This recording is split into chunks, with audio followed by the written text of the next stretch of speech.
Today is June the 10th, and I have an item here about Alexander the Great, or Alexander III of Macedon, who was king of the ancient Greek kingdom of Macedon, or as we would say today, Macedonia.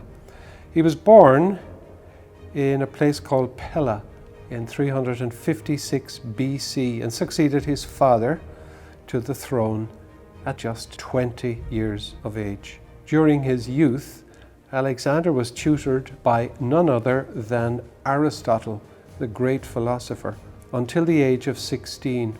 He was awarded the generalship of Greece, and he continued his father's work in conquering the surrounding nations.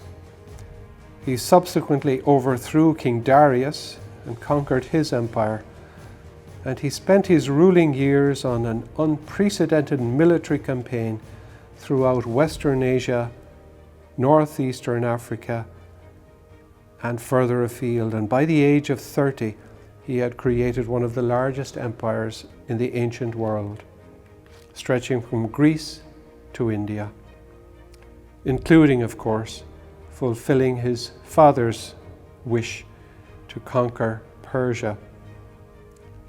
Alexander was undefeated in battle and widely considered one of history's most successful military commanders. He endeavored to reach the ends of the world and the great outer sea. When he invaded India in the year 326 BC, the only thing that held him back was his troops, who demanded to go home. They simply had enough. And on the way home in the year 323 in Babylon, Alexander himself, died. In the year following his death, there were a series of civil wars which tore his empire apart, resulting in the establishment of several states ruled by Alexander's generals and heirs. He certainly has left a legacy behind him. The spread of Greek culture and Hellenistic civilization, aspects of which are still evident in traditions in Eastern Europe today. And of course, he became legendary as a military commander, and still today, throughout the world, in military academies, his tactics are still studied. But one thing I find extraordinary about Alexander is that he thought he could conquer the world. Did he really think he could keep it subdued? With an empire stretching from the Middle East all the way to India, what really was his aim and purpose? And what did he achieve? In the book of Daniel, speaking about a proud man, we read, "But when his heart became arrogant and hardened with pride, he was deposed from his royal throne and stripped of his glory."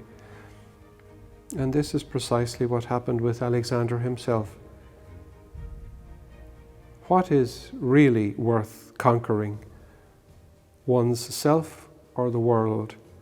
Which is more important to gain? Eternal life or earthly riches?